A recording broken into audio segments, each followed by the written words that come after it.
안녕하십니까? 예, 새해 복 많이 받으세요. 고맙습니다. 자, 오늘은 부동산 학개론 첫 시간입니다. 기본 이론 첫 시간 2018년 그야말로 이제 본격적으로 이제 29회 대비 부동산 학개론 첫 수업으로 봐야 되겠네요. 일단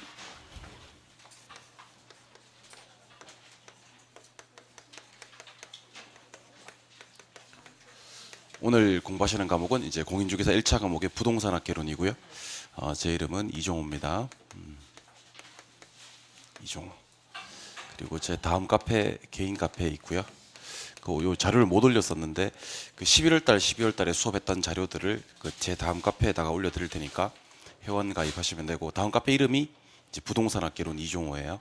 여기 들어가시면 일단 첫 번째 샘플 강의들을 좀 보실 수가 있습니다. 특히 우리가 수업이 지금부터 진행되는 게 아니고 11월 달, 12월 달에 수업이 미리 2달 정도 진행이 됐거든요. 예, 그때 강의 중에서 입문과정 2강을 미리 보시고 오시면 좋습니다. 카페 가입하셔가지고 입문과정 2강, 요 입문과정 2강에서 전반적인 공인중개사 공부하는 방법에 대한 내용 정리를 했으니까 입문 강의 2강 2시간 정도 필요하겠죠. 예, 미리 보고 오시고요. 두 번째는 이제 수업 자료들을 올려드릴 예정입니다. 아직 안 올라가 있는데 수업 자료 오늘 수업 마치고 제가 올려드리도록 할 테니까 11월 달, 12월 달에 이제 수업했던 자료들이 있거든요. 그런 것들은 여러분 반복해서 풀어보시면 좋습니다. 11월, 11월 수업 들으셨던 분들은 한 번 더 풀어보신다는 측면에서 의의가 있고, 오늘 수업 처음 들으시는 분들은 이제 벌써 수업이 진행이 되었고, 요 수업 시간에는 이런 내용들 가지고 수업을 했었구나라고 자료들 한번 출력해 보시면 좋을 것 같습니다. 카페 나중에 제가 일단 그렇게 가입하시면 되고요. 일단 우리가 이론 과정 수업을 진행하게 되는데 수업 시간에 질문하시면 안 돼요. 예, 수업 시간에 질문하시면 안 되고 쉬는 시간에 질문하세요. 일단 우리가 이론 과정을 6개월 정도 수업을 진행하게 됩니다. 6개월 정도. 이론 과정에 대해서만 간단하게 좀 소개를 해드릴게요. 이론 과정.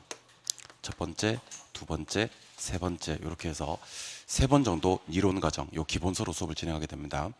첫 번째 하는 수업이 기본 이론입니다. 이제 오늘 우리가 저랑 수업하는 내용이 기본 이론. 두 번째 수업 과정이 심화 이론입니다. 심화 이론.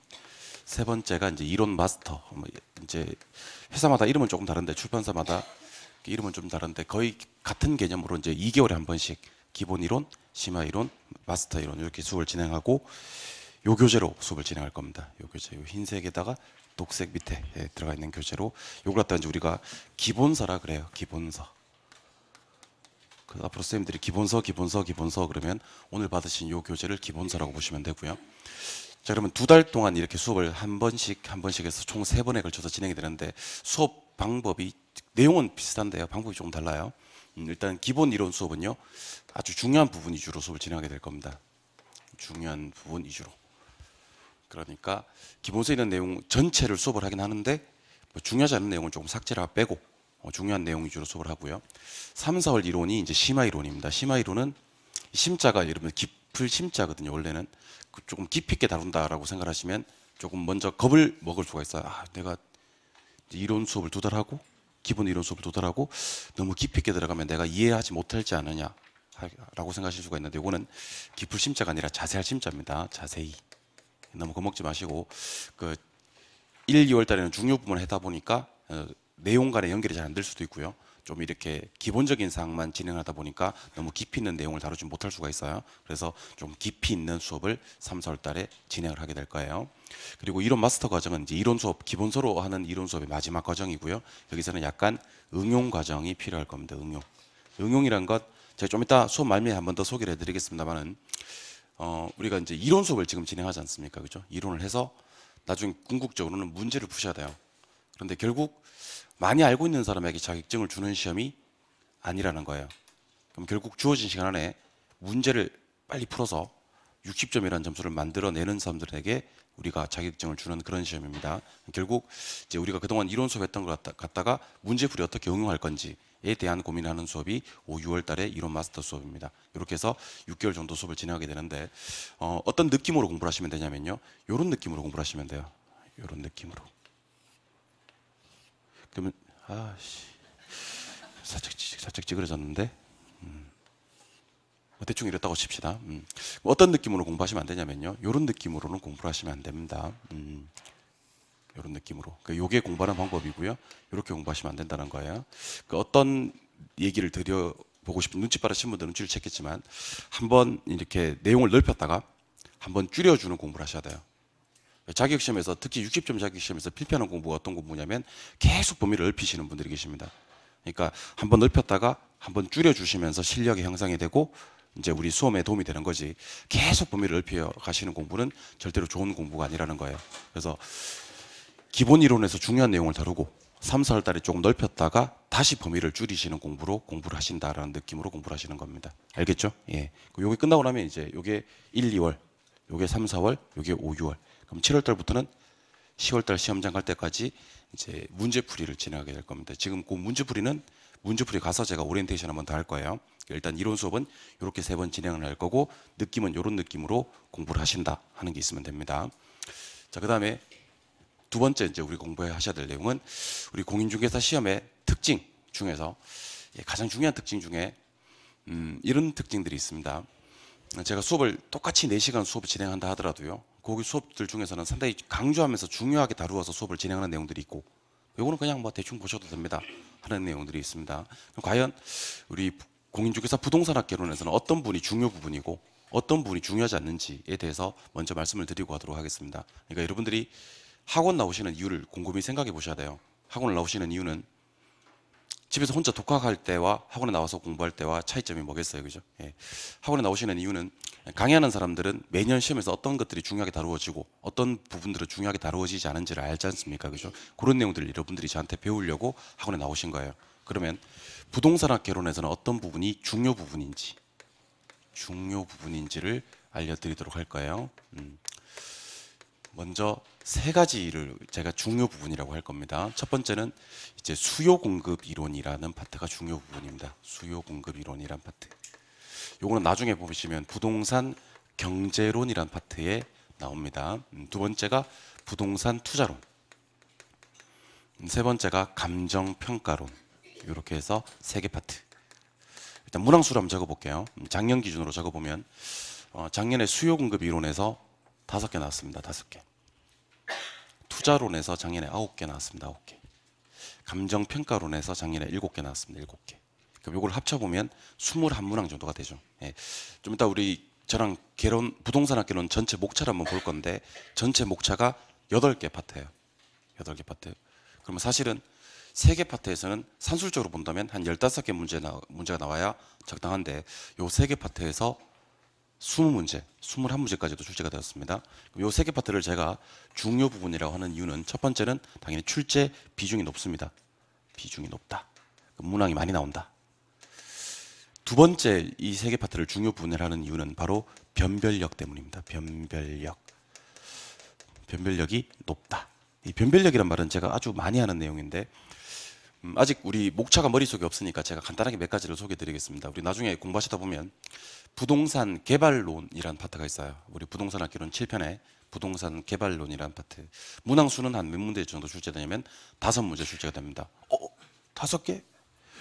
그럼 수요공급도 선생님 아까 5개라고 하지 않았나? 예, 맞아요. 근데 개발론도 5개. 근데 중요 부분에는 개발론이 없지 않습니까? 그죠? 수요공급은 있는데. 예, 그게 바로 비중보다도 제가 더 강조하는 변별력 때문입니다.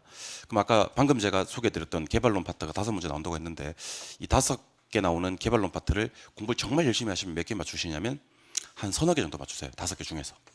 개발론 파트는 한 서너 개. 그때 공부를 열심히 안 하신 분들은 문제를 맞출 수 있겠어요? 없겠어요? 그래도 맞춰요. 옛말에 그 서당계 3년이면 뭐를 풍을 없는다 그런 얘기 있지 않습니까? 그죠? 그러니까 그냥 수업 시간에 그 들은 기억만으로도 5개 중에서 열심히 하지 않으신 분들도 한 2~3개 맞춰요. 그럼 부동산 개발론 파트 같은 경우는 공부를 한 자와 하지 않은 자 사이에 크게 변별력이 없다는 얘기예요. 그렇지 않습니까? 뭐 이런 부분은 열심히 하나하나 큰 차이가 없는 파트라는 거예요. 근데 제가 부동산 투자론 가지고 예를 들어볼게요. 투자론은 8개 나온다 그랬어요. 8개, 8개, 9개 정도 출제가 됩니다. 8개 보고 투자론을 열심히 하신 분들은 8개 중에 몇 개를 맞추시냐면 한 5개를 맞추세요. 5개를. 근데 열심히 하지 않으신 분들은 8개 나온다고 쳤을 때 한두 개밖에 못 맞추세요. 벌써 공부를 하신 분과 하지 않으신 분들 사이에서 실력 차이가 몇 개가 나버리냐면 4개가 나버립니다. 4개가. 그 4개는 점수로 환산하면 10점입니다. 10점. 10점은 어떤 점수냐면 죽은 사람을 살리는 그런 점수예요. 자격시험에서. 10점이라는 점수는. 특히 1차 과목에서는. 그러니까 결국 우리는 어떤 파트를 공략해야 점수를 잘 만들어낼 수가 있고 어떤 파트는 공략해도 크게 실익이 없는지를 판단하셔야 된다는 거예요. 그래서 제가 공인중개사 부동산학 개론에서 중요 부분이라고 얘기를 하면 수요, 공급, 투자, 감정, 평가론 요 3개 파트를 강조를 하고요. 요 3개 파트는 출제 비중이 높다. 첫 번째. 두 번째는 변별력이 있다. 열심히 하는 만큼 점수가 나올 수 있다. 세 번째는 계산 문제입니다. 계산 문제. 나머지 파트들은 계산 문제가 안 나오거든요. 근데 요 3개 파트는 계산 문제도 출제가 됩니다. 공인중개사 과목을 세분하면 6과목을 분류를 하거든요. 부동산학 개론도 있고 민법도 있고 공법도 있고 세법도 있고 공시법도 있고 중개사법도 있고 그래요. 그럼 부동산학 개론을 제외한 나머지 과목들에서 계산 문제가 나오느냐? 나오기도 해요. 세법에 가면 양도소득세 계산해라 뭐 이렇게 나오기도 하고요.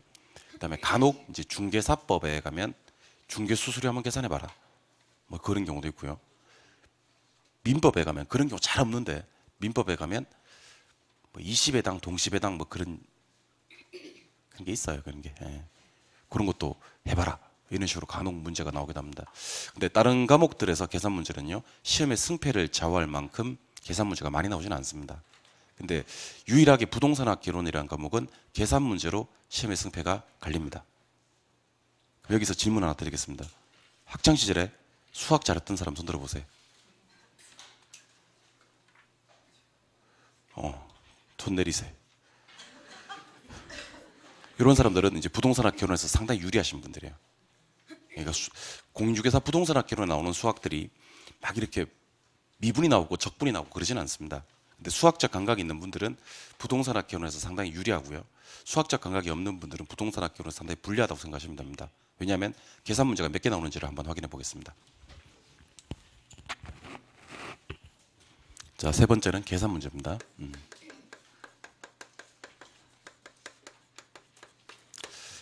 자, 2014년, 2015년, 최근 5년 정도 보면 돼요.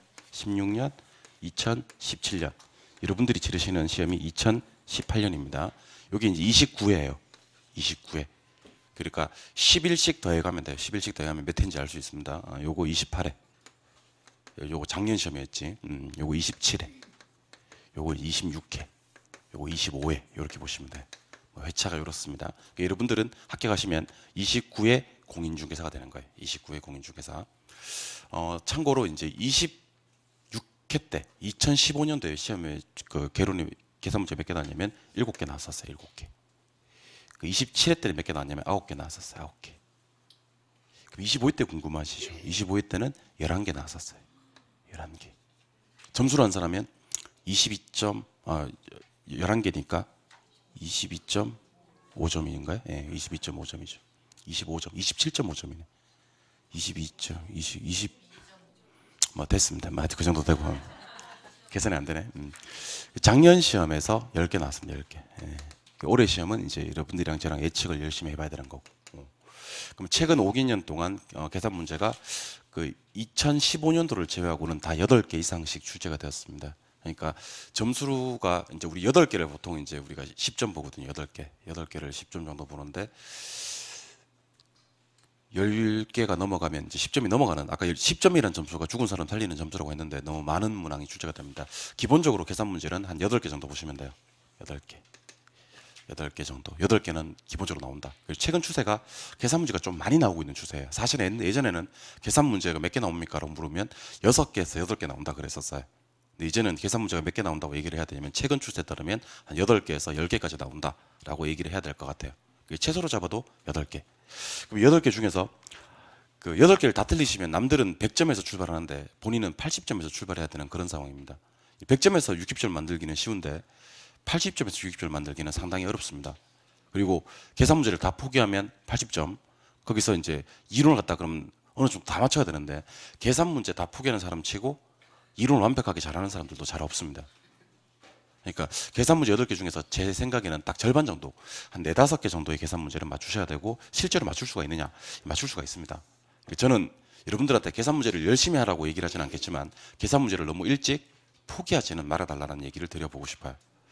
제가 계산 문제 특강을 몇 번 할 거냐면 총 3번 계산 문제 특강을 진행할 겁니다. 6월 달에 한 번, 그리고 8월 달에 또 한 번, 그리고 10월 달에 또 한 번, 이렇게 해서 작년에도 계산 문제 특강을 이제 3번에 걸쳐서 진행을 했거든요. 3번 하면 계산 문제 특강이라는 건 우리 부동산 학교론 전체 흩어져 있는 공식들을 다 모아오고요.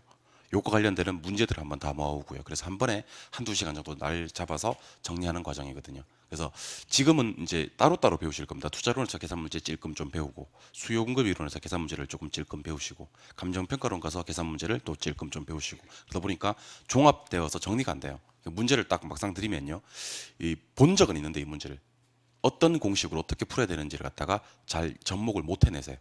그래서 특강을 우리가 3번 정도 진행을 하게 되면 이제 어느 정도 감각이 생긴다는 겁니다. 그러니까 계산 문제는 언제부터 풀리기 시작하냐면 8월 이후에 풀리기 시작합니다. 그러니까 너무 힘들어하지 마시고 일찍 포기하지 마시고, 아 역시 나랑 계산 문제를 안 맞구나 라고 생각하지 마시고, 제가 계산 너무 못하시는 분들도 한 4-5개는 맞추게 해드렸었거든요. 그런 전력이 있기 때문에 여러분들도 계산 문제를 너무 일찍 포기하지 말자. 물론 계산 문제를 또 너무 열심히 하는 것도 반대입니다. 그럼 쌤, 저는 여기 앉아 계신 분들 중에서 수학생들도 계시거든요. 수학생들은 8개 중에서 8개를 다 맞추려고 하거든요. 나는 민법을 못하기 때문에 개론에서 최대한의 점수를 확보해야 돼. 근데 계산 문제 8개 중에 8개를 다 맞추는 학습 방법도 좋은 학습 방법은 아니에요. 이유는 뭐냐면 계산 문제 중에서는 어떤 계산 문제들이 있냐면 1분 안에 풀 수 없는 구조로 만들어낸 계산 문제들이 있습니다. 매일 부동산학 기본을 보는 저희들도, 강의하는 사람들도 이 계산 문제를 푸는데 3-4분 걸리는 계산 문제가 있다는 겁니다. 그리고 꼭 한 문제 정도는요, 강의하는 사람들도 못 푸는 계산 문제들도 나와요. 물론 저는 다 풀어요. 진짜요. 저는 다 푸는데 간혹 쌤들 이제 같은 과목 강의하는 쌤들끼리는 서로 연락을 주고받지 않습니까? 그죠? 그래서 전화 와서 저기 이 선생님 이건 어떻게 풀지? 하고 이렇게 얘기를 하면 제가 알려주고, 그런 계산 문제들도 있습니다. 그러니까 그만큼 새로운 형식의 시도, 그 다음에 완전 차원이 다른 그런 형태의 계산 문제, 그동안 봤던 기출문제와는 다른 형태의 계산 문제가 있고, 아니면 그냥 양쪽으로 시간을 엄청나게 잡아먹는 계산 문제가 있습니다. 예를 들면 그동안 시험에 나왔던 계산 문제들은 우리 나중에 부동산 금융론에 가면 그 원금하고 이자 계산하는 문제들이 있어요. 원금 균등상환일 때, 원리금 균등상환일 때. 그게 보통 이제 시험에서 1회차 구하는 게 대부분이거든요. 조금 무리하면 2회차가 나와요. 조금 무리해서 계산하라 그러면 2회차. 그러면 대부분 몇 회차고? 1회차고, 조금 골탕 먹이려 그러면 2회차인데, 작년에 나왔던 계산 문제 중에서 원금 이자 구하라는 계산 문제가 9회차하고 13회차 계산하라 이렇게 나왔었습니다. 그 사람들이 한 7회차까지 풀다가 집어 던졌다가 다시 잡아서 풀다가 뭐 이런 적도 있었단 말이에요. 그런 문제들은 애초에 배제를 해야 되지 않나. 풀 수 있다 하더라도. 그러니까 제가 4-5개를 잡은 이유는 이 계산 문제 8개 중에서 서너 개 정도는요, 일단 처음으로 시도되는 계산 문제들이 나올 수 있어서 일단 못 푸는 계산 문제들이 나오고, 두 번째는 우리가 분명 배웠던 내용이고 연습도 했던 내용들인데 시간 관계상 적게 되는 계산 문제들도 있다는 겁니다. 그래서 계산을 잘 하시는 분들이든 못 하시는 분들이든 목표를 한 4-5개 정도 잡으시기 바랍니다. 알겠어요? 예. 그래서 계산 문제는 최근 추세에 따르면 한 8개에서 10개 정도 출제가 된다. 그 중에서 한 절반 정도 맞춘다는 느낌. 그리고 그 계산 문제 특강은 제가 따로 정리를 해드리겠다. 6월, 8월, 10월 달에. 그러니까 초반에는 6월이 되기 전까지는 계산 문제를 일찍 포기하지는 마시되 또 너무 신경 쓰지는 마시라는 측면입니다. 알겠죠? 예. 그리고 여러분들이 목표로 해야 되는 점수에 대해서 알려드리도록 하겠습니다. 목표 점수. 자, 부동산학 개론에서 목표로 해야 되는 점수는요, 지금부터 점수 공개합니다. 여러분들이 개론에서 맞아야 될 점수. 이거보다 더 맞는 건 괜찮은데 덜 맞으면 안 돼. 더 맞는 건 괜찮은데 덜 맞으면 안 되는 점수. 65점 목표로 하시기 바랍니다. 65점. 65점. 작년에 제가 몇 점으로 제가 목표 점수를 잡았냐면 70점 잡았는데 너무 힘들더라고요. 70점 잡으니까. 될 줄 알았는데 안 되는 분들도 너무 많고. 작년 너무 힘들었어요. 올해는 65점으로. 그 민법에서 몇 점 맞으셔도 돼요? 55점만 맞으셔도 학교 점수 나오겠죠. 예, 개론은 65점 정도를 목표로 잡으시기 바랍니다.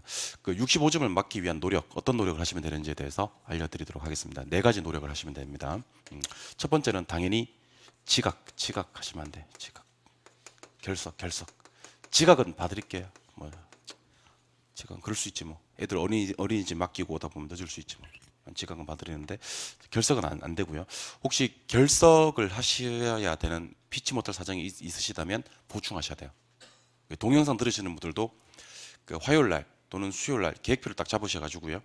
수업이 4강 정도 진행이 될 거니까 한 주만 돌아보면 알 거예요. 아, 수업이 이렇게 진행이 되고 몇 시간 정도 수업을 하는구나. 계획표를 잡으시기 바랍니다. 학원에 나오시는 분들은 따로 계획표를 잡으실 필요는 없겠는데 수업 계획은 잡으실 필요가 없겠죠. 학원 시간표가 있으니까 그대로 나오면 제가 여러분들이 붙잡아도 저는 수업을 진행할 거니까. 그러니까 절대로 첫 번째 지각 결석하지 마시고요. 지각 결석보다 조금 더 중요한 내용이 하나 있는데 그게 바로 집중력입니다. 집중력 있게 수업을 들으셔야 됩니다. 이게 제가 따로 얘기 안 해도 정말 집중력 있게 수업을 들으시는 분들도 계시고요. 집중력이 없는 분들도 계세요. 4시간 수업이다 보니까. 여러분들 우리가 저도 연말에 영화 프로 봤거든요. 영화 프로 봤는데 영화가 2시간 정도 영화를 하더라고요. 근데 2시간 다 집중력 있게 보게 되진 않은 것 같더라고요. 제 스스로도. 중간에는 뭐 딴 생각도 좀 하고 그러더라고요. 근데 수업은 내가 살짝 놓쳤던 그 수업이 시험 문제로 나올 수 있다는 생각을 하셔야 됩니다. 그러니까 영화야 뭐 누가 여러분들 영화 제대로 봤는지 안 봤는지 측정하지는 않잖아요. 나는 그 장면이 기억이 안 나네 하고 넘어가면 되는 건데 이 수험 공부는요. 나는 그 내용이 기억이 안 나네 하는 순간 절단 나는 거예요. 그렇지 않습니까? 그죠?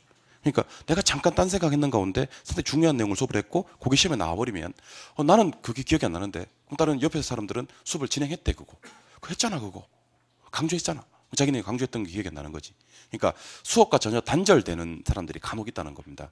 집중력을 기르셔야 됩니다. 수업 시간에는 수업에만 집중하시는 것을 원칙으로 하시기 바랍니다. 이걸 갖다가 좀 원칙으로 해주세요. 그러니까 습관적으로 휴대폰을 손에서 못 놓는 사람들이 있어요.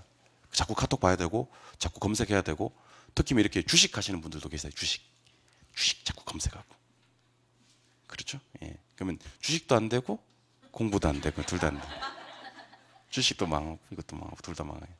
그러니까 일단 수업 시간에는요. 할애된 시간 안에는 수업에 집중을 좀 해주신다는 느낌. 두 번째는요. 두 번째가 상당히 중요한 내용일 수가 있는데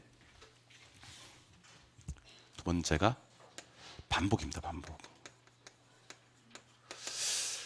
우리 시험은 반복을 많이 해주셔야 됩니다. 제가 11월 달, 12월 달에 수업 들으셨던 분들, 인문과정 수업 들으셨던 분들한테 강조했던 내용이 있죠. 무한 반복할 마음의 준비가 되어 있는가? 그렇다면 합격은 따놓은 단상이다. 그리고 여러분들 오늘 집에 가시는 길에 카카오톡 사진 넣는 부분 말고 글자 넣는 부분 있지 않습니까? 그죠? 그걸 갖다가 이제 우리가 상태 메시지라 그래요. 아세요? 프로필 사진 말고 상태 메시지 그 부분을 이렇게 바꿔 지금 불러드립니다. 무한 반복할 마음의 준비가 되어 있는가? 그렇다면 합격은 따놓은 당상 이렇게 바꿔놓으시기 바랍니다. 반복입니다. 여러분들이 자꾸 이렇게 이해하려고 노력하시고 암기하려고 노력하시고 여러 가지 노력을 하십니다. 그러다가 이해가 안 되거나 암기가 안 되면 지치고 제풀에 지쳐서 공부하지 말까 이렇게 포기하게 되고 그렇게 되는 거거든요.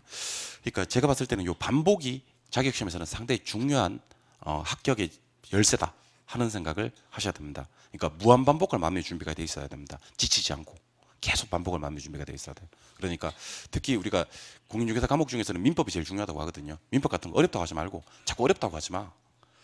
우리가 다른 분들은 그렇게 1년 동안 공부하고도 어려운 과목이 민법인데 수업 한번 듣고 어렵다 저는 막 기가 차요. 그런 얘기를 들으면 화가 나기도 하고 어려운 걸 인정하시고 반복할 마음의 준비가 되어 있어야 돼요. 무한 반복할 마음의 준비가 되어 있다면 합격은 따놓은 당상이니까. 지금 바꿔. 좀 이따 해요. 무한 반복할 다시 불러드립니다. 무한 반복할 마음의 준비가 되어 있는가?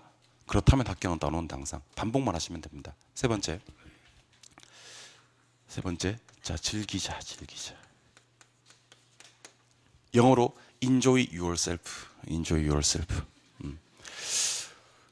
공부한다고 생각하지 마시고요. 이 1년의 과정을 한번 즐겨보시기 바랍니다. 제가 일전에 한번 인문과정 들으셨던 분들한테 한번 얘기를 드린 적이 있는데 우리 공인중개사는 합격을 하고 나면 합격자 모임이란 걸 해요. 합격자 모임이란 걸 합니다. 이게 특수한 직업군이에요. 특수한지가 합격하고 나면 끝나는 게 아니라 내가 합격을 하고 나면 이제 중개업을 해야 될 사람들 아닙니까, 그죠? 중개업해야 될 사람들이고, 근데 거의 뭐 이제 이적에서 자격증 따시는 분들 이적에서 공인중개 사업을 하세요. 거의 그렇게 멀리 안 가시더라고. 거의 이 근처에서 중개업을 하시더라고. 요즘에는 저기 정보화 사회입니다, 정보화 사회. 그러다 보니까 내가 갖고 있는 물건을 다른 사람들도 거의 다 갖고 있어요. 그리고 또 이렇게 프로그램이 있습니다. 그 프로그램 여기 뭐 프로그램 어떤 거 쓰는지 모르겠는데 프로그램이 있어서 그 프로그램에 그 회원이 가입돼 있는 또 회원들은 다 같은 공동의 물건을 가지고 중개를 한단 말이에요. 그러면 뭐가 중요하겠어요? 순발력이 중요합니다. 빨리 쳐내야 됩니다. 이 물건을 가지고. 내가 물건을 가지고 있고 저 사람이 손님 가지고 있으면 공동 중개하는 경우가 대부분입니다. 양타를 치면 좋겠지만 양타를 치는 경우보다는 그렇게 공동 중개해서 중개를 하는 경우가 여러분 나중에 중개 매출 분석해 보면 거의 60% 이상, 심지어 많은 경우는 70~80% 이상이 될 겁니다. 그러면 인맥 관리가 상당히 중요하겠죠. 그러다 보니까 이제 선배 기수 소개하는 자리, 같이 자격증 딴 사람 누군지 그런 것들을 갖다가 합격자 모임에서 인사도 하고 소개도 하고 이렇게 또 이제 회원 이렇게 해서 28회 합격생 이렇게 해서 29회 합격생 이렇게 해서 만들어 드립니다. 합격자 모임에 가면 합격자들이 한결같이 하는 얘기가 아직 농담이 아니에요. 한결같이 하는 얘기가 1년간 너무 즐거웠다라고 얘기를 합니다. 즐기는 자 저는 무조건 합격하지 않느냐라는 생각을 해봅니다. 그러니까 아침에 일어나서 추운데 오늘은 제낄까? 아침에 일어나서 비 옵니다, 그죠? 비도 오고 오늘 제낄까? 그런 식으로 학원에 오셔서는요 오래 가시면 못하지 않겠느냐. 그러니까 학원에 가고 싶어서 벌써 전날부터 기대가 되고 몸이 들썩하고 그래야 되지 않나라는 생각을 해보게 됩니다. 그걸 갖다가 여러분들 자꾸 체면을 걸어보세요. 학원에 가고 싶다, 공부하고 싶다 이렇게. 그러면 어느 순간인가 이 공부를 즐기고 있는 자신의 모습을 발견하게 될 겁니다. 네 번째입니다. 일단 세 가지 먼저 정리를 한번 해볼게요. 첫 번째는 지각 결석하지 말자. 당연한 얘기가 될 거고요. 집중력을 높이기 위한 노력을 하자. 그다음에 반복을 하자. 세 번째는 이 공부를 즐기자. 마지막 네 번째는요. 우리가 공부를 하시면서 이제 그 공부 방법적인 측면에서 어떤 공부 방법을 택해야 되느냐가 중요한데요. 이 방법이 과목마다 조금 달라요. 과목마다. 그 개론 같은 경우는 어떤 방법으로 공부하시냐면요. 하루에, 일주일에 하루만 복습을 좀 하시는 걸로 합시다. 1일. 방법적인 측면에서 1일. 하루만 복습을 하시는 걸로 하시죠. 이틀도 필요 없고 딱 하루만.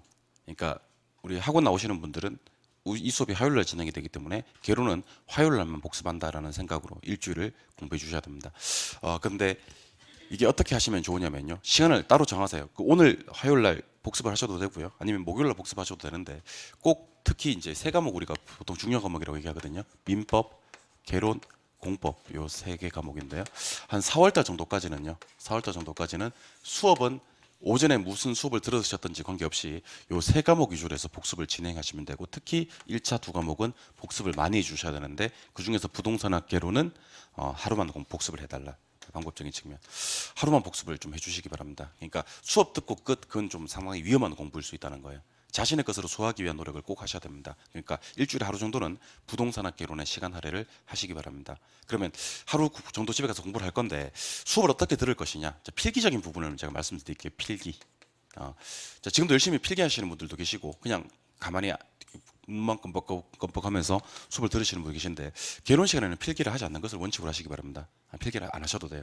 그 선생님 다른 과목 선생님들이 얘기를 해주실 겁니다. 필기를 해라. 필기를 하지 마라. 그러니까 과목 특성상 필기를 해야 되는 과목이 있을 수 있고요. 필기를 하지 않아도 되는 과목이 있을 수 있는데 개론 같은 경우는 필기를 하지 않고 그냥 열심히 눈만 껌뻑껌뻑하면서 수업을 들어주시면 돼요. 근데 그럼 필기해야 될 부분 어떻게 하는데 그건 제가 책임을 질게요. 알겠죠? 여기다가 뭘 써라. 여기다가 이렇게 하시라. 라고 얘기를 해드릴 테니까 그렇게 하시면 되고. 근데 지금도 열심히 필기를 하시는 분들 중에서 그 작년에 어떤 자리죠? 요 자리구나, 요 자리. 작년 요 자리에 앉으신 분이 합격을 했단 말이에요. 동차로 합격을 했어요. 근데 요 자리에 앉으신 분이 합격을 했는데 필기를 엄청나게 열심히 했어요. 제가 쓰는 거 갖다가 한 글자도 안 놓치고 다 썼어요. 막 수업 하는 느낌이 아니라 녹취당하는 느낌 같은 거 있잖아요. 막 이래 말하고 있으면 다 쓰고 막 그런 느낌으로 수업했는데 이분이 합격을 하셨더라고요. 그래서 하고 싶으면 해요. 또 하더라고 또 뭐 하고 싶으면 해도 돼요. 하고 싶으면 해도 되는데 굳이 막 이렇게 하기 위한 노력을 많이 하실 필요는 없다. 왜냐하면 제가 이제 아까 말씀드렸습니다. 요거 이제 1월달, 2월달에 기본 이론이 진행이 됩니다. 3, 4월달에 심화 이론이 진행이 되고 5, 6월달에 이제 이론 마스터 과정이 진행이 되는데 자, 제가 요 심화 이론 수업 시간에 교재에다가 별표도 쳐드리고 그 다음에 형광펜도 쳐드리고 막 그래요. 형광펜도 쳐드리고 중요 부분은 왜 3, 4월달에 이걸 해드리냐면 1월달, 2월달부터 책 정리를 해드리기 시작하면 어떤 문제점이 생기냐면 일단 첫 번째 그 전체를 안 보려고 그래요. 그 형광펜 된 것만 보려고 그래요. 두 번째는 기계적으로 형광펜 치고 별표하고 그래요. 그러니까 제가 별 치라 그러면 별을 치는데 왜 치는지도 몰라. 그럼 별을 쳐요. 그리고 요 글자에 형광펜 처리하세요 그러면 그냥 기계적으로 형광펜 치라니까 형광펜을 치는 거예요. 그다가 나중에 물어봐요. 이게 방금 형광펜 한 거 그거 왜 했어요? 라고 물어보면 네가 하라고 해서 내가 형광펜을 치는 거다라고 얘기를 하는 거예요. 근데 보세요. 1월달, 2월달에 제 수업을 듣지 않습니까? 그죠? 열심히 듣고 이게 중요하지 않다라는 어떤 정도의 감이 섰지 않습니까? 그죠? 그러고 나서 3달 수업 들으면서 형광펜을 치지 않습니까? 그러면 치면서 느끼는 거죠. 그렇지. 요 부분이 중요했었지. 여기는 별표 2개를 하세요라고 얘기를 하면 별표 2개 치면서 이거 별표 2개 쳐야지 이거. 그런 생각이 드신다는 거죠. 그러니까 책 정리라든지 교재 필기 같은 부분은 제가 책임을 질 테니까 제가 하자는 대로만 해주셔도 된다.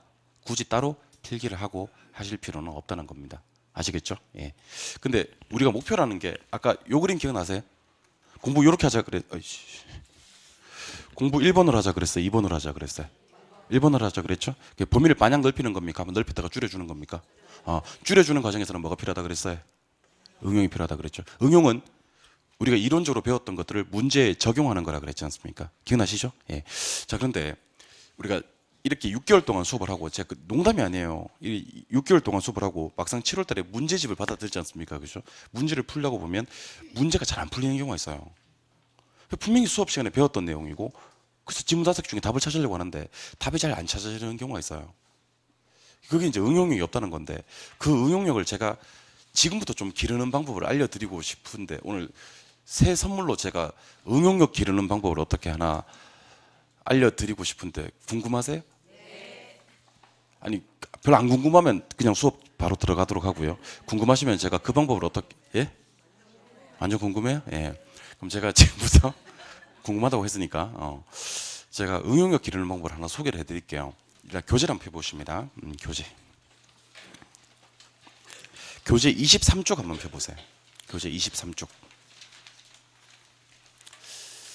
자, 교재 23쪽 펴시니까 제일 하단부에 23쪽 제일 하단부에 뭐가 떠요?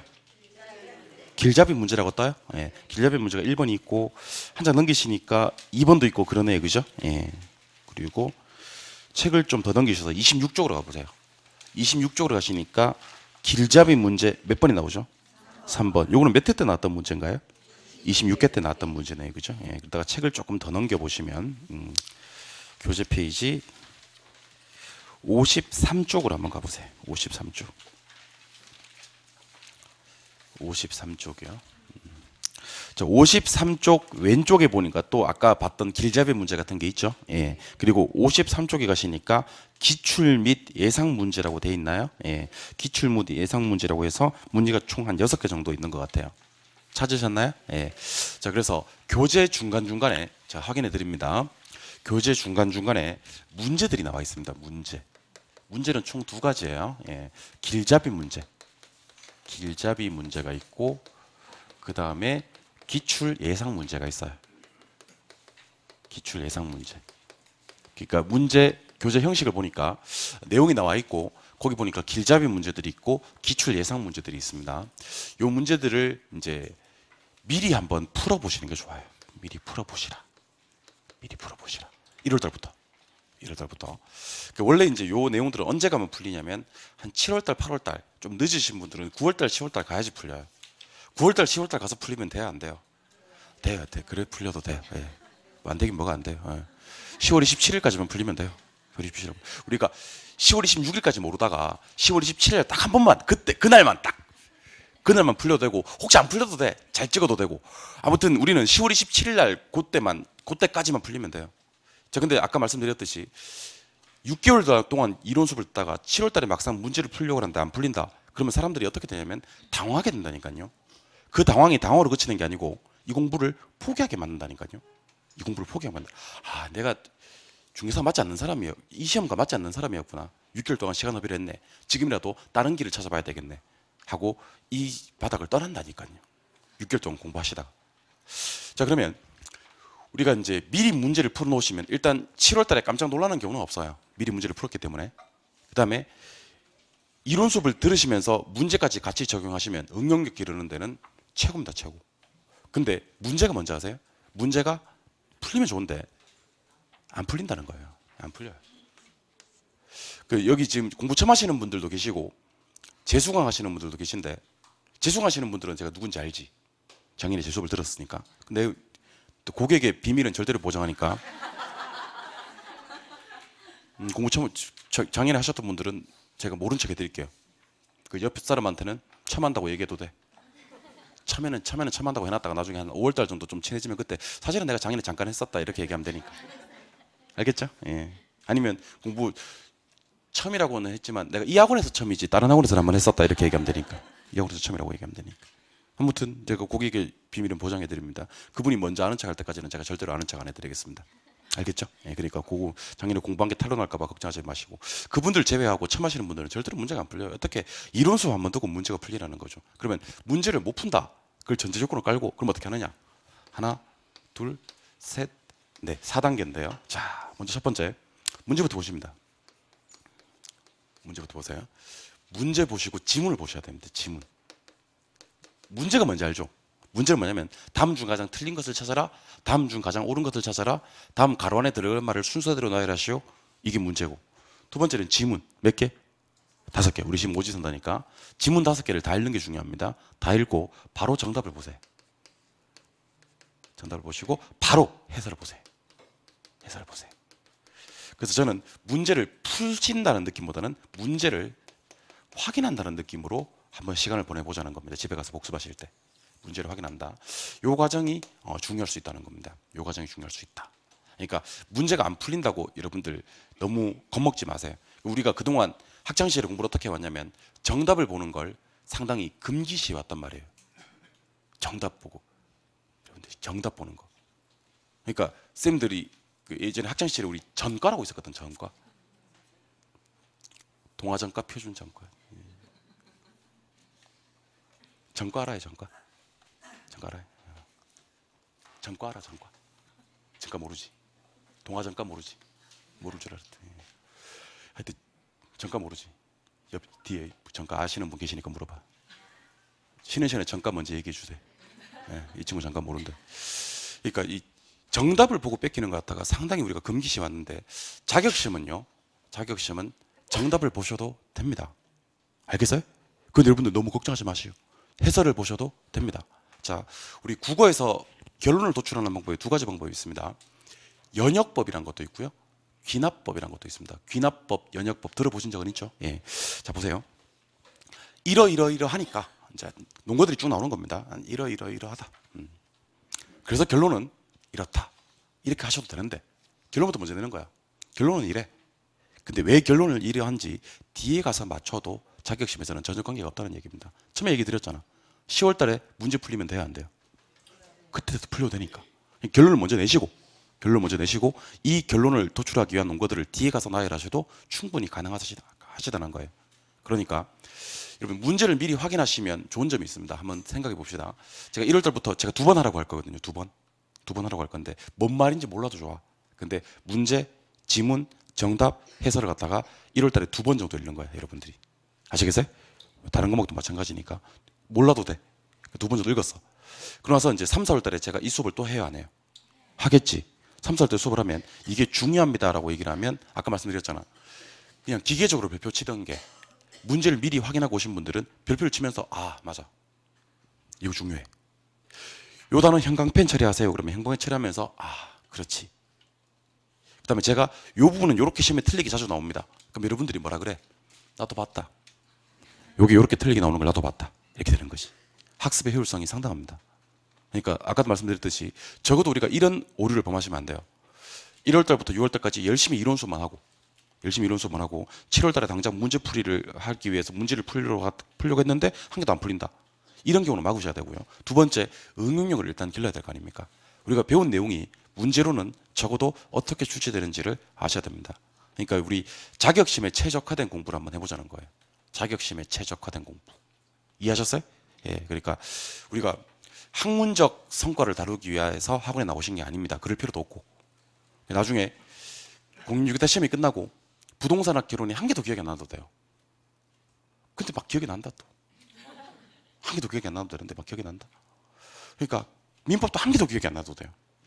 어떻게 보면 나쁜 얘기일 수도 있겠지만 자격시험에 어떤 부작용일 수도 있겠지만 어쨌든 우리는 이 자격증을 따기 위해서 학원에 나오신 거지 어떤 부동산학 개론이나 민법이나 공법의 학문적 성과를 이루기 위해서 학원에 오신 건 아니라는 생각을 명심하셔야 됩니다. 그래서 자격시험에 최적화된 공부는 그렇게 하시는 게 좋겠다 하는 얘기를 드립니다. 근데 제가 방금 말씀드린 내용도 까먹어요. 그래서 총정리 한번 해드리도록 하겠습니다. 제 이름은 이종호고요. 다음 카페에 다음에 가서 그냥 부동산학개론 이종호 치시면 그냥 다음에서 부동산학개론만 치셔도 연관 검색어 1번에 이종호가 떠요. 들어가시면 제 카페에 있거든요. 거기 가입하시면 되고. 그래서 제가 오늘 그 입문 자료 때 했던 그 강의는 올라가 있거든요. 입문 강의 2강 들으시고 수업 자료도 이제 계속 앞으로 나갈 것들을 거기 올려놓으면 이렇게 출력 하셔가지고 새 자료 출력해서 풀고 새 자료 출력해서 풀고 이렇게 한번 해보시면 된다는 거. 이론은 총 3번에 걸쳐서 진행이 된다. 우리 기본서 가지고 요 기본서 가지고 수업을 진행하는데 일단 1, 2월 달에는 기본 이론, 3, 4월 달에는 심화 이론, 5, 6월 달에는 이론 마스터 과정으로 다이아몬드 골로 범위를 조금 넓혔다가 줄이는 방법. 1, 2월 달에는 중요 부분만, 3, 4월 달에는 가장 자세한 수업, 5, 6월 달에는 응용할 수 있는 공부를 하시게 된다는 거. 그 다음에 어디 갔어? 부동산학 개론에서 중요 부분은 3개 파트를 봅니다. 수요 공급, 투자, 감정 평가론. 요 3개를 중요하다고 하는 이유는 일단 문제 많이 나온다. 두 번째는 이 3개 파트가 여러분들이 시험의 승부를 가를 거다. 변별력이 있다. 세 번째는 여기서 계산 문제가 나온다. 근데 공인중개사 시험 부동산학 개론에서는 계산 문제가 시험의 승부를 가르느냐? 가른다. 계산 문제가 평균 한 8개에서 10개 정도 출제가 되는데 그 8개 중에 우리가 한 4, 5개 정도를 목표로 공부하셔야 되는데 계산 문제는 너무 일찍부터 계산 문제를 서두를 필요도 없으나 너무 일찍부터 포기하셔서도 안 된다. 그리고 계산 문제는 다 맞추면 되는데 안 돼. 다 틀리면 안 돼. 다 맞춰도 안 되고 다 틀리면 안 돼. 제일 나쁜 짓이 다 맞거나 다 틀리는 짓이에요. 자, 절반 정도는 맞춰주시자 하는 거. 그 다음에 목표 점수를 잡으셔야 됩니다. 개론에서 목표 점수 한 65점 정도 목표를 좀 잡으시고 65점 어떻게 하면 맞을 수 있느냐. 일단 지각 결석하지 마시고 결석하셨으면 보충. 집중력 있게 수업을 들으시고 딴짓하지 마시고 딴짓하지 마요. 딴짓하지 마. 그 다음에 쉬는 시간에 카톡 프로필 상태 메시지를 다시 불러드립니다. 무한 반복할 마음의 준비가 되어 있는가. 그렇다면 합격은 나눈 당상으로 바꿔주시고 반복하시자. 그리고 공부한다는 느낌보다는 좀 즐겨보시자. 재밌습니다. 생각보다 재밌습니다. 네 번째는 방법적인 측면에서 개론 같은 경우는 일주일에 하루 정도는 수업 듣는 거 외에 복습할 시간을 마련해 주시자. 지금부터 복습을 시작하시면 참 좋습니다. 나중에 막상 복습하려고 맘먹는 시기가 되면요. 그때는 조금 늦을 수도 있다. 복습을 지금부터 좀 시작하시자. 그리고 응용력을 기르셔야 되는데 그 응용력 기르는 방법은 우리 기본서안에 뭐가 있는데 길잡이 문제랑 기출 예상 문제가 있는데 그걸 갖다가 풀면 제일 좋은데 풀려 안 풀려? 그거 인정하셔야 돼요. 안 풀려. 안 풀리면 어떻게 한다고요? 문제를 확인한다. 어떤 순서로? 문제, 지문 5개, 정답, 해설 최소 2번 정도. 그러니까 제가 오늘 수업 마칠 때 얘기를 드릴게요. 여기 있는 숙제로 한번 내어보겠습니다. 그래서 여러분들 첫 번째 주에 제가 숙제를 내보고 여러분들이 능히 그 숙제를 다 해오시면요 2주차에도 숙제가 나가고 첫째 주에 숙제를 냈는데 뭐 개판이야 막 숙제 검사해 보니까 막 그러면 2주차 때는 숙제가 안 나가는 걸로 그렇게 저랑 원만하게 합의를 봅시다. 알겠어요? 제가 그 입문과정 수업 들을 때 했던 얘기가 있는데 공인중개사 시장에 어떤 사람들이 있는 줄 아세요? 공인중개사 시장에 가외하는 사람이 있더라고요. 모르죠? 공인중개사를 가외해주는 사람이 있어요. 가외해주는 사람. 가외해주는 사람을 내가 조사를 해봤어요. 가외. 이거 왜냐면 겹치거든 나랑. 이게 내 하는 거랑 가외 하는 시장이 따로 있다면 겹친단 말이에요, 이게. 그래서 이게 내 밥줄인데 조사를 해봤어요. 조사 결과 나왔습니다. 조사 결과 나왔는데 어떤 사람이 가외를 하냐면 이제 그 학원에 가서 수업을 듣다가 보니까 자기 전공과도 조금 맞고, 그래서 이 학원에서 수업을 듣는데 자기가 좀 점수가 고득점인 학생이 있는 거지. 그러니까 그 학생이 고득점을 맞으니까 자꾸 모르는 거 있으면 그 학생한테 가서 묻고, 왜냐면 저한테 와서 물으면 이것도 모르냐고 지랄할까 봐. 이것도 몰라요. 깜짝 놀라고 그럼 쪽팔리고 하니까 그 학생한테 가서 막 묻는 거지. 근데 그 학생이 설명을 너무 잘해 주는 거지. 그러다 보니까 이 학생은 막 이제 옆 사람도 가르쳐 알려주고 뒷 사람도 알려주고 하다 보니까 자기가 공인중개사에 대해서 좀 잘 알게 된 거지.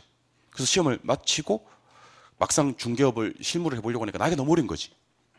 근데 그 사람은 자기한테 물었던 사람들은 불합격한 거지. 그 학원을 다시 다니지 않고 얘한테 야 그럼 너 하루에 2시간도 좋고 3시간도 좋으니까 나를 좀 이거 가르쳐봐라 이렇게 한 것이. 그래서 돈을 받고 소정의 수수료를 받고 계속적 규칙적 반복적으로 가외를 하는 거지. 근데 내가 가만히 조사 결과 나왔다 그랬잖아요, 그죠? 근데 그 학생이 이제 가외를 주는데 그 학생이 부동산학개론 강의를 잘하겠어요? 제가 잘하겠어요? 그 의심하는 거야 지금? 그 내가 잘하지 내가 그걸 더 훨씬 잘할 거 아니에요, 그죠? 근데 가만히 생각해 보니까 내한테 수업을 들은 분들 중에서도 그 학생한테 가외를 받는 거, 그럼 분명 그 가외에 어떤 메리트가 있다. 그 상당히 큰 장점이 있어서 그 학생의 메리트를 갖고 가외를 받는 게 아닌가라는 생각을 해보게 됐지. 그 장점이 뭐냐면 관리를 해주는 거예요. 관리를. 자, 다음 주까지는 요거 풀어오세요. 숙제를 내는 거지. 그러면 이 사람은 공부 방향 맨날 책만 들었다 놨다 하는데 집에 가서 공부를 하려고 책 잡았다가 뭐 해야 될지도 모르니까 좀 놨다가 그래도 이제 공부해야지 잡았다가 또 놨다가 어떻게 해야 될지 모르는 사람한테 방법을 정해주는 거지. 다음 주까지 이거 해오세요. 다음 주까지 이거 해오세요. 그러니까 실제 점수가 향상이 되니까 가외 장점을 느끼고 이제 가외를 받는 게 아닌가. 학원도 학원대로 다니고 가외도 가외대로 하고. 내가 여러분들 제 말만 잘 들으면 제가 그것도 해드리겠다는 거지. 수업도 하고 다음 주 숙제를 내겠다는 거지. 숙제를 내서 요거 다음 주 요까지 해오실래요? 이렇게 해보고. 근데 이거는 내가 따로 돈을 받는 게 아니잖아요. 가외로 내가 따로 돈을 받는 게 아니기 때문에 여러분들 상태를 봐가면서 여러분들의 태도를 봐가면서 잘하면 계속 숙제를 내는 거고 잘못하면 숙제를 안 내는 거고 그렇게 한번 진행을 해볼까 합니다. 참고로 작년에는 3, 4월 달에 숙제를 냈었습니다. 문제 몇 번 풀어오시고 작년에 제 수업 들은 분들 있잖아요, 여기. 그러니까 작년에 제가 3, 4월 달에 문제 몇 번 풀어오시고 몇 페이지부터 몇 페이지까지 이래도 해오시고 몇 페이지부터 몇 페이지까지 이래도 해오시고 몇 페이지 몇 번 보시고 이렇게 숙제를 구체적으로 냈습니다. 근데 해오시는 분들이 20% 30%밖에 안 되더라고. 그래서 과감히 5, 6월 달에 접었습니다. 진짜 올해는 1월 달, 2월 달부터 수업 마칠 때 숙제를 한번 내볼까 생각 중입니다. 합격하고 싶으세요? 그러면 나한테 잘하세요. 알겠어요? 예, 제가 하라는 대로 열심히 잘 따라와 주시면 좋은 결과 있으실 겁니다. 그리고 제가 항상 그 수업 오리엔테이션 때 하는 얘기가 있습니다. 그거는 제가 공신력적인 측면에서 해드리는 얘기인데 잘 기억하셔야 됩니다. 예. 그 공인중개사 강의하시는 과목쌤이 6명 계시네요. 6명 있습니다. 6명. 개론, 민법, 그 다음에 중개사법, 공법, 그 다음에 공시세법 이렇게 6명이 있습니다. 요 순서로 시험을 쳐요, 여러분들이. 그러니까 올해 10월 27일 날 시험장에 들어가시면 1번부터 40번까지가 부동산학개론, 41번부터 80번까지가 민법 및 민사특별법. 좀 쉬었다가 1번부터 40번까지가 중개사법, 그 다음에 41번부터 80번까지가 공법. 좀 쉬었다가 그 다음에 1번부터 26번까지인가요? 공시세법, 공시법, 그 다음에 27번부터 40번까지가 세법 이렇게 해서 시험을 치게 될 겁니다. 그렇게 해서 요 순서로 시험을 치게 되는데 6분 중에 어떤 분들이 많냐면 저 개론 빼고는 나머지 5과목은 전부 다 법과목이에요. 개론 빼고는 부동산학 개론 얘만 개론이에요. 부동산학의 학문이고 나머지는 봐요. 민법, 공법, 세법, 공시법, 중개사법 다 법이란 말이에요. 그러니까 6명 중에 저만 법 전공이 아니에요. 나머지 분들 5분들은 거의 대부분 법 전공이세요. 법 전공자들이 주로 뭘 하셨는지 아세요? 지금은 없어졌지만 사법고시 공부하신 분들 많으세요. 우리 쌤들 그 공법쌤 사법고시 공부하셔서 오래 했어요. 공시법도 사법고시 공부했고 민법도 사법고시 공부 많이 하셨던 분들이 그분들 사법고시 공부하셨는데 됐겠어요 안 됐겠어요? 생각해 바로 얘기하세요. 됐겠어 안 됐겠어요? 안 돼. 그래서 이분들은 강의를 어떻게 어떤 연유로 강의를 하시게 되냐면 그게 안 돼서 강의를 하신 거예요. 안 돼서. 알겠어요? 예. 저는 제 첫 직업이 공인중개사 강사였습니다.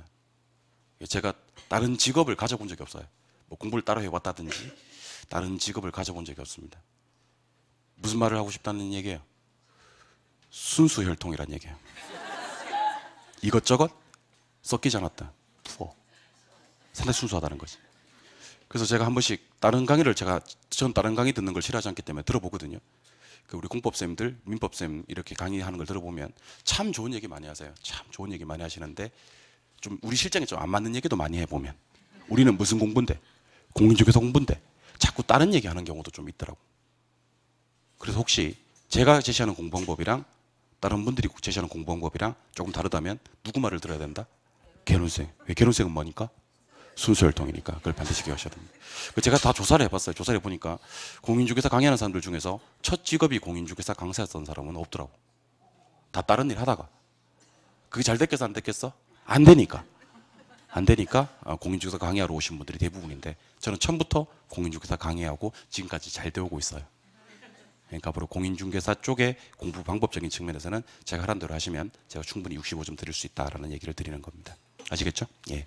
10분 쉬었다가 본격적으로 첫 수업 진행하도록 하겠습니다. 쉬겠습니다.